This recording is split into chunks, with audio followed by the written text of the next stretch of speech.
കല്ലറയിൽ കണ്ട നാട്ടുകാരുടെ ഉറക്കം കെടുത്തിയ ആ സാധനം ഇതായിരുന്നു.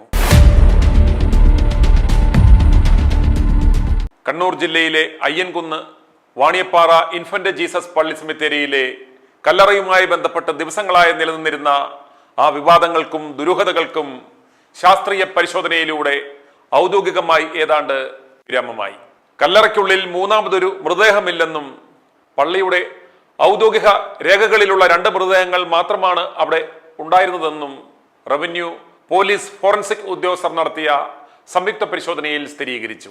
ഇതോടെ പള്ളികളിലെ കല്ലറ കച്ചവടത്തെ വരെ സാരമായി ബാധിച്ചേക്കാമായിരുന്ന ഒരു വലിയ വിവാദത്തിന് തിരശ്ശീല വീണു. ഇക്കഴിഞ്ഞ ജൂൺ 13 മറ്റൊരു മൃതദേഹം സംസ്കരിക്കുന്നതിനായി 38-ാം നമ്പർ കല്ലറ തുറന്നപ്പോൾ പഴയ ശവപ്പെട്ടികൾക്ക് പുറമെ പ്ലാസ്റ്റിക് പായയിൽ പൊതിഞ്ഞ നിലയിൽ മറ്റൊരു വസ്തുവും കണ്ടു. ഇത് മൂന്നാമതൊരു മൃതദേഹമാണെന്ന സംശയത്തിൽ പള്ളി അധികൃതർ പോലീസിനെ വിവരമറിയിച്ചു. 2020 ദുരൂഹമായ സാഹചര്യത്തിൽ കാണാതായ കോഴിക്കോട് വിലങ്ങാട് സ്വദേശി സിനോ സക്കറിയുടേതാണ് ഈ മൃതദേഹം എന്ന് ആരോപിച്ച് അദ്ദേഹത്തിന്റെ കുടുംബവും രംഗത്തെത്തി. സിജോ സക്കറിയയുടെ അളിയന് തോന്നിയ സംശയത്തിൽ നിന്നാണ് ഈ വിവാദം ഉടലെടുക്കുന്നത്. ഇതേ തുടർന്ന് കുടുംബം മുഖ്യമന്ത്രിക്കടക്കം പരാതി നൽകി. വിവാദങ്ങൾ ശക്തമായതിനെ തുടർന്ന് കണ്ണൂർ, കോഴിക്കോട് റൂറൽ SP-മാരുടെ നേതൃത്വത്തിൽ പോലീസ് കേസ് രജിസ്റ്റർ ചെയ്തു. RDOയുടെ അനുമതിയോടെ ഫോറൻസിക് വിദഗ്ധരും പോലീസും ചേർന്ന് കല്ലറ തുറന്ന് വിശദമായ പരിശോധനയും നടത്തി.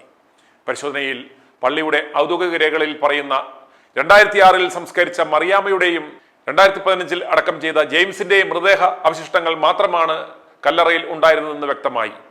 2006 സംസ്കരിച്ച മറിയാമ്മയുടെ പെട്ടിയിൽ വെച്ചിരുന്ന പ്ലാസ്റ്റിക് പായയും 2015 അടക്കം ചെയ്ത ജെയിംസ് എന്നയാളുടെ ശവപ്പെട്ടി കാലപ്പഴക്കത്താൽ ദ്രവിക്കുകയും അതിലുണ്ടായിരുന്ന മൃതദേഹാവശിഷ്ടങ്ങൾ പുറത്തേക്ക് വരികയും ചെയ്തതാണ് മൂന്നാമതൊരു മൃതദേഹമുണ്ടെന്ന തെറ്റിദ്ധാരണയ്ക്ക് കാരണമായത്.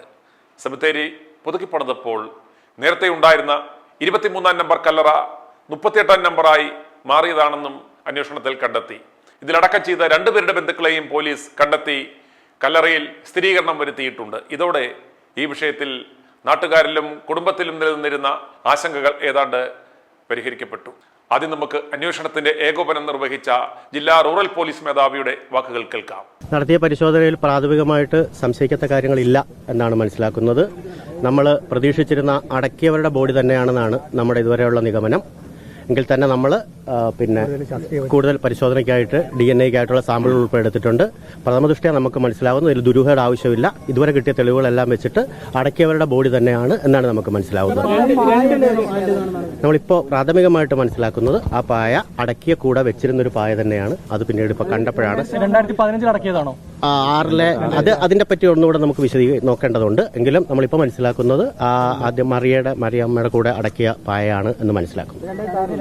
അതെ, അത് 2006 ശേഷമായിരിക്കില്ല 15 വെക്കുക. അപ്പോൾ താഴെ പോകാനല്ലേ സാധ്യത കൂടുതൽ? അത് കൂടുതലായിട്ടുള്ള കാര്യങ്ങൾ നമ്മളിവിടെ പരിശോധിക്കട്ടെ. അതിൻ്റെ അകത്തൊരു കാര്യം കൂടെ നിങ്ങളിപ്പോൾ ചോദിച്ചതുമായി ബന്ധപ്പെട്ട് ഈ അറക്കപ്പൊടി ഇട്ടതിന് ശേഷമാണ് അതിന്റെ പുറത്ത് വെക്കുന്നത്. അപ്പോൾ കാലപ്പഴക്കത്തിൽ ട്വിസ്റ്റ് ചെയ്തതാണോ അങ്ങനെയുള്ള കാര്യങ്ങളും കൂടെ നമ്മളൊന്ന് പ്രാഥമികമായിട്ടൊന്ന് വിലയിരുത്തട്ടെ. ബാക്കി എക്സ്പെർട്സ് ഉൾപ്പെടെ എടുത്ത സാധനങ്ങളുമായിട്ടൊന്ന് അനലൈസ് ചെയ്യട്ടെ. പ്രഥമ ദൃഷ്ട്യാ നമ്മൾ മനസ്സിലാക്കുന്നത് ഇതിന്റെ അകത്ത് സംശയങ്ങളൊന്നുമില്ല, ഇതിലൊരു ദുരൂഹത ഇല്ലെന്നാണ് ഇപ്പൊ മനസ്സിലാക്കുന്നത്.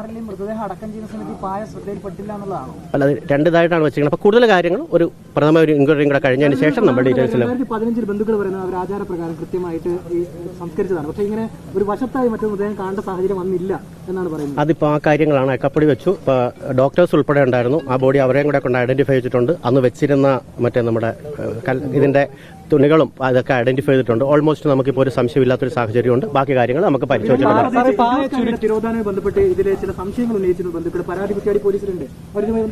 നമ്മളിപ്പോൾ നടത്തിയ അന്വേഷണത്തിൽ നമ്മൾ വെച്ചിരുന്ന ഇവിടെ ഉണ്ടായിരുന്ന ബോഡി തന്നെയാണെന്ന് നമ്മൾ മനസ്സിലാക്കുന്നു. ബാക്കി അവിടുത്തെ എൻക്വയറി നടക്കട്ടെ, അതിന്റെ ശേഷം ബാക്കി പറയാം.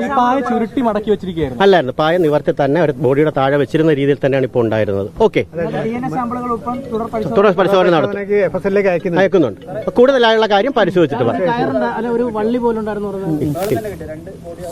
അവശിഷ്ടങ്ങളും കിട്ടി, 2 ബോഡിയും കൃത്യമായിട്ട് തന്നെ ഉണ്ടായിരുന്നു. ബാക്കി സ്ഥലങ്ങളും പരിശോധിച്ചു. മറ്റ് സംശയിക്കുന്ന കാര്യങ്ങൾ ബന്ധുക്കൾ ഐഡന്റിഫൈ ചെയ്തിട്ടുണ്ട്. അല്ല, വെളിയിലായിരുന്നു. പെട്ടിയിൽ നിന്ന് വീണതാവാൻ ചിത്രം പുറത്തു വന്നതിന് താഴെയായിരുന്നു അടുത്ത ബോഡി ഉണ്ടായിരുന്നു, അല്ലെങ്കിൽ അതിന്റെ അടുത്തായിട്ടായിരുന്നു. ഇത്രയും ഏകദേശം അടുത്തായിരുന്നു. ബാക്കി കാര്യങ്ങൾ നമുക്ക് എൻക്വയറി ആയിട്ട് പറയാം. Okay, thank you. ഇനി അന്വേഷണം വേണമെന്നാവശ്യപ്പെട്ട് പരാതി നൽകിയ ഇടവക വികാരി ഫാദർ ജിൽബർട്ട് കൊന്നയിലിന്റെ വാക്കുകൾ കേൾക്കാം. ഞങ്ങളുടെ ദുരൂഹതകൾ നീങ്ങി. ഇനി സയന്റിഫിക് ആയിട്ട് അവരുടെ പരിശോധനകൾ പൂർണ്ണമാകുമ്പോഴത്തേനും അത് പൂർണ്ണമായിട്ട് നീങ്ങും. ഞങ്ങൾക്ക് ഏതാണ് ഞങ്ങൾ കൺഫേം ആയി ഈ കല്ലറയിലെ 2 പേരെയാണ് നമ്മുടെ അടക്കിയിട്ടുണ്ടായിരുന്ന രജിസ്റ്റർ പ്രകാരം. ആ 2 പേരാണ് എന്നുള്ളത് ഞങ്ങൾ കൺഫേം ചെയ്തു. ഞങ്ങളുടേതായ രീതിയിൽ ഞങ്ങൾ കൺഫേം ചെയ്തു അത് തന്നെയാണെന്ന്. പോലീസുകാർ അതിന്റെ അടിയിലോട്ട് വീണ്ടും ഒരു മാന്തി നോക്കി, മൂന്നാമതൊരു സാന്നിധ്യം ഉണ്ടോ നോക്കി, മൂന്നാമതില്ല എന്നുള്ളത് കൺഫേം ചെയ്തു. ഞങ്ങൾ വളരെ ഹാപ്പി എന്താണെന്ന് വെച്ചാൽ ഞങ്ങളുടെ നാട്ടുകാരുടെ ഏറ്റവും വലിയ ആശങ്ക നമ്മുടെ സാധാരണ രീതിയിൽ കാണാത്തൊരു അൺയൂഷ്വൽ വേയിലാണ് വേറൊരു ബോഡി കിടക്കുന്നത്. അങ്ങനെ ഒരിക്കലും കാണത്തില്ല. അത് എന്തുകൊണ്ട് അങ്ങനെ കണ്ടു എന്നുള്ളതാണ് ഏറ്റവും വലിയ ആശങ്ക. അത് പരിഹരിക്കപ്പെട്ടു എന്നുള്ളത് പരിഹരിക്കപ്പെട്ടു.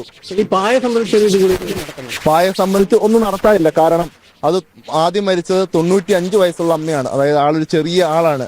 അപ്പോൾ അന്ന് അടക്കിയപ്പോഴത്തേനും കുറച്ച് ഹൈറ്റ് പെട്ടി കിട്ടാൻ വേണ്ടി പായ വല്ല ഉപയോഗിച്ചിട്ടുണ്ടാകാം, അന്നത്തെ സമയമല്ലേ. അതുകൊണ്ട് ആ ഒരു സംശയം ഞങ്ങൾക്കിപ്പോൾ ഇല്ല. ഓക്കെ ആയി. പക്ഷെ അതിന് താഴെ അല്ലെങ്കിൽ ഈ 2006 സംസ്കരിക്കുമ്പോൾ കഴിഞ്ഞതിന് ശേഷം 2015 സംസ്കരിക്കുമ്പോൾ അത് അറക്കപ്പൊടി ഇട്ട് അതിന്റെ മുകളിൽ തുണി വിരിച്ച് അതിന് മുകളിലാണല്ലോ 2015 സംസ്കാരം നടത്തുക. പിന്നെ എങ്ങനെ ഇത് കൊണ്ടുവരാനുള്ള സാധ്യത? അതിന് മുകളിൽ അറക്കപ്പൊടി ഇട്ട് തുണിയിട്ട് സംസ്കാരം നടന്നു എന്നാണ് പറയുന്നത്. ഈ അവസാനം 2015 അടക്കിയ ആൾക്കാരും പറയുന്നത് അങ്ങനെ തന്നെയാണ്. പക്ഷെ അത് അവരുടെ ചിന്തയാണ്. അവർ അവർ കണ്ട കാര്യം അവരങ്ങനെ പറഞ്ഞതാണ്. പക്ഷെ അത് അങ്ങനെ അല്ല എന്നുള്ളതാണ് ഇപ്പോൾ തെളിയിക്കപ്പെട്ടത്. അത്രയുള്ള ചിലപ്പോൾ ചില കാരണങ്ങളാൽ ചില സാഹചര്യങ്ങൾ അന്നങ്ങനെ നടന്നിട്ടുണ്ടാവില്ല. ഇനി ഇത്തരം വിഷയങ്ങൾ ഉണ്ടാകുമ്പോൾ മൃതദേഹം പുറത്തെടുക്കുവാൻ പോലീസിനെ സഹായിക്കുന്ന അബ്ദുൽ അസീസും സംഘവും പറയുന്നത് കേൾക്കുക.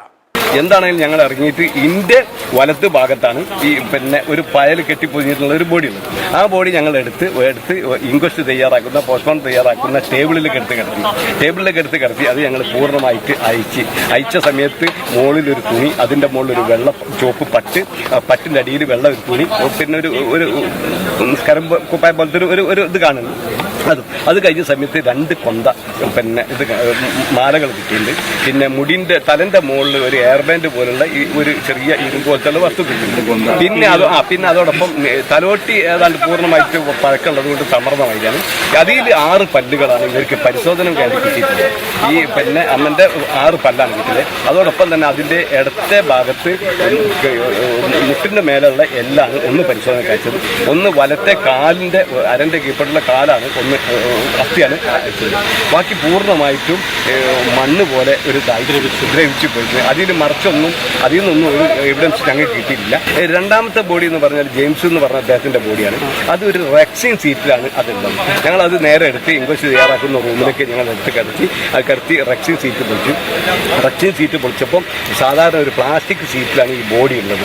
ആ പ്ലാസ്റ്റിക് സീറ്റ് ഞങ്ങൾ നോക്കിയപ്പോൾ അദ്ദേഹത്തിന്റെ ശരീരത്തിൽ എത്ര അസ്ഥികളുണ്ടോ ആ അസ്ഥികൾ പൂർണ്ണമായി ഒരൊറ്റൊന്നും നഷ്ടപ്പെടാതെ തന്നെ ആ പ്ലാസ്റ്റിക്. പക്ഷെ അതോടൊപ്പം അടിയിൽ തലോട്ടി പോസ്റ്റ്മോർട്ടം ചെയ്തുകൊണ്ട് ആ ബോഡി ഇതായിട്ടുണ്ട്. പക്ഷെ അതോടൊപ്പം അടിയിലെ വരി പല്ല് ഒന്നും ആയിട്ടില്ല. 3 അതും അതുപോലെ തന്നെ പാഴ ഇവർ 4 ആക്കി മടക്കിയിട്ട്, അതായത് ഈ അമ്മന്റെ അതായത് മറിയാമ്മന്റെ നേരെ മുകളിലിട്ടതാണ്. അതിൽ സംശയം വരാനുള്ള കാരണം പായൽ പൊതിഞ്ഞൊരു ബോഡി എന്നാണ് പറഞ്ഞത്. പായൽ അങ്ങനെ ഒരു ബോഡി പൊതിഞ്ഞിട്ടില്ല. ഈ പായ മടക്കിയിട്ട് അതിന് നേരെ മുകളിലിട്ടിട്ടുള്ളതാണ്. ഞങ്ങൾക്ക് പറയാമെന്ന് അറിയില്ല, ജെയിംസിനെ അറിയില്ല. ഞങ്ങൾ വന്ന സമയത്ത് ഇവിടുന്ന് ഉദ്യോഗസ്ഥന്മാർ പറഞ്ഞതാണ് അങ്ങനെ. അതിൽ യാതൊരു ആശങ്കയും ജനങ്ങൾക്ക് ഉണ്ടാകാത്ത രീതിയിലുള്ള ഏതാണ്ട് അസ്ഥികൾ പരിശോധന കഴിച്ചിട്ടുണ്ട്. അതോടൊപ്പം പായ 4 ആക്കി മടക്കി അതിന്റെ മുകളിലുണ്ട്. ജെയിംസിൻ്റെതും അതുപോലെ തന്നെയാണ്. ആശങ്ക ഉണ്ടാവില്ല എന്നാണ് ഞങ്ങളെ സംബന്ധിച്ചിടത്തോളം മനസ്സിലായത്. അതിന്റെ അടി കോൺക്രീറ്റ് ആണ്. കോൺക്രീറ്റ് ഞങ്ങൾ പാരട്ട് കുത്തിയ സമയത്ത് അടിയിൽ ഇതാണുള്ളത്. 4 ഭാഗവും സിമെന്റ് തേച്ചിട്ടുള്ള ഒരു ഇതാണുള്ളത്. മുകളിൽ സ്ലാബ് ആണുള്ളത്. 2 ഇഞ്ച് കനയുടെ ഒരു നീളമുള്ള സ്ലാബാണ്. അത് 38ാമത്തെ നമ്പറാണ് അല്ലേ, 38ാമത്തെ നമ്പറാണ് അതിൽ മനസ്സിലായത്. അത്രയാണ് ഞങ്ങളെ സംബന്ധിച്ചിടത്തോളം. ഈ വിവാദങ്ങളുടെ എല്ലാം തുടക്കം 2020 ദുരൂഹമായ സാഹചര്യത്തിൽ കോഴിക്കോട് നിന്നും കാണാതായ വിലങ്ങാട് സ്വദേശി സിജോ സക്രിയയുടെ മൃതദേഹമാകാം പായയിൽ പൊതിഞ്ഞ് കല്ലറയിൽ കണ്ടത് എന്ന ആ സംശയത്തിൽ നിന്നായിരുന്നു. അത് തോന്നിയത് മറ്റാർക്കുമായിരുന്നില്ല, സിജോയുടെ അളിന് തന്നെയായിരുന്നു. എല്ലാം വെറും തോന്നലുകൾ മാത്രമായിരുന്നു എന്ന് ശാസ്ത്രീയ പരിശോധനയ്ക്ക് ശേഷം സ്ഥിരീകരിച്ചു കഴിഞ്ഞപ്പോൾ സിജോയുടെ അളിയന്റെ പ്രതികരണം ഇപ്രകാരമായിരുന്നു. ഞാൻ ഈ പള്ളിയിൽ ഒരു കൈക്കാരനാണ്. കഴിഞ്ഞ വർഷത്തെ കൈക്കാരനാണ്, ഈ വർഷത്തെ കൈക്കാരനാണ്. അപ്പം എൻ്റെ അളിയനാണ് വിലങ്ങാട് മിസ്സിംഗ് ആയിട്ട് ഇപ്പം വാർത്ത വന്നിട്ടുള്ള ആൾ, മിസ്സിംഗ് കേസ്.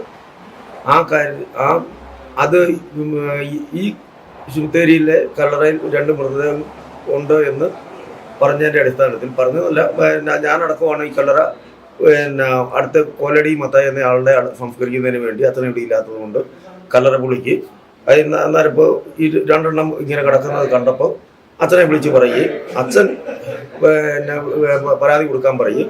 അതിൻ്റെ അടിസ്ഥാനത്തിൽ 13-ാം തീയതി തന്നെ 3 മണിയായപ്പോൾ കൊണ്ട് പരാതി കൊടുത്തിട്ടുണ്ട്. അതിൻ്റെ റെസീറ്റും കയ്യിലുണ്ട്. ഇപ്പം പിന്നെ ഇത് അന്വേഷണത്തിൻ്റെ ഓരോ ഘട്ടം കഴിഞ്ഞ് ഇപ്പോൾ പിന്നെ ഇന്നലെ മുതൽ ഈ വെലങ്ങാടുള്ള എൻ്റെ പെങ്ങളുടെ ഭർത്താവിൻ്റെ വീട്ടുകാർ ഫിജോയാണോ എന്ന് സംശയം പറഞ്ഞുകൊണ്ട് അവരിപ്പോൾ രംഗത്ത് വന്നിട്ടുണ്ട്. ഇതിപ്പോൾ എൻ്റെയും കൂടെ ആവശ്യമാണ് ഈ കല്ലറ പൊളിച്ച് പരിശോധിക്കണം എന്നുള്ളത്. എനിക്കും കൂടെ വാദമാണ്. എനിക്ക് ഈ നാട്ടിൽ തലയുയർത്തി ജീവിക്കണ്ടേ. ഞാനൊരു കള്ളനെ പോലെ ജീവിക്കേണ്ട കാര്യമൊന്നും എനിക്കില്ല. അതുകൊണ്ട് എനിക്ക് ഇതിൽ തുറന്ന് പരിശോധിക്കണം എന്നാണ് എൻ്റെ ആവശ്യം. എൻ്റെ കുടുംബത്തെ ഇങ്ങനെ സംശയിച്ചതിൻ്റെ പേര് എനിക്ക് പറയാനുള്ള ഒരു കാര്യം കൂടെ പറയാനുണ്ട് വ്യക്തമായിട്ട്. ഈ ഈ കുഴി തുറക്കുന്നയാൾ ഞാനാണ്. എനിക്ക് വേണേൽ പറയാമായിരുന്നു ഇത് അരക്കപ്പൊടി ഇട്ടിട്ട് അങ്ങോട്ട് ലെവൽ ചെയ്യുക, എന്നിട്ട് തുണി വിരിച്ചടത്തി ആളെ അടക്കാം. എന്നാന്ന് വെച്ചാൽ ഇത് സ്വാഭാവികമായിട്ട് ഇങ്ങനെ പിന്നെ മറിഞ്ഞ് കിടക്കുന്നതായിരിക്കും, ഇനി മുമ്പ് അടക്കിയിട്ടുള്ളതല്ലേ എന്ന് എനിക്ക് പറയാമായിരുന്നു. ഞാനതല്ല ചെയ്തത്. ഞാൻ പറഞ്ഞത് അന്നേരം ഫോട്ടോ എടുത്ത് അച്ഛനെ വിളിക്കാനാണ് പറഞ്ഞത്. അടുത്ത കൈക്കാരനെ വിളിച്ചുകൊണ്ട് വന്നിട്ട് പിന്നെ പുള്ളിയുടെ വീട് തൊട്ട് പുറകിലാണ്. ആ കൈക്കാരൻ വന്നിട്ട് വീട്ടിൽ പോയി ലൈറ്റും കൂടെ എടുത്തുകൊണ്ട് വന്നിട്ട് ലൈറ്റ് അടിച്ച് വ്യക്തമായത് വരുത്തിയതിന് ശേഷമാണ് ഫോട്ടോ എടുത്ത് കൊടുക്കുന്നത്. ചെറിയ ഇരുട്ടായിരുന്നു, അന്നേരം കറണ്ടില്ലായിരുന്നു. എന്തായാലും ദിവസങ്ങൾ നീണ്ടുനിന്ന കല്ലറ വിവാദത്തിന് ഏതാണ്ട് ശമനമായി. ഇത് വെറുമൊരു തോന്നലായിരുന്നുവെങ്കിൽ കല്ലറുകളുമായി ബന്ധപ്പെട്ട ചില സുപ്രധാനമായ കാര്യങ്ങൾ i2i ന്യൂസ് പ്രേക്ഷകരുടെ മുന്നിൽ ഞങ്ങൾ എത്തിക്കുവാൻ പോകുകയാണ്. അടുത്ത വാർത്തയിലൂടെ കാത്തിരിക്കുക. i2i News, an eye for truth. i2i News subscribe ചെയ്തിട്ടില്ലാത്തവർ ഇപ്പോൾ തന്നെ സബ്സ്ക്രൈബ് ചെയ്യുക. നോട്ടിഫിക്കേഷൻ ലഭിക്കുവാൻ ബെൽ ബട്ടണും അമർത്തുക.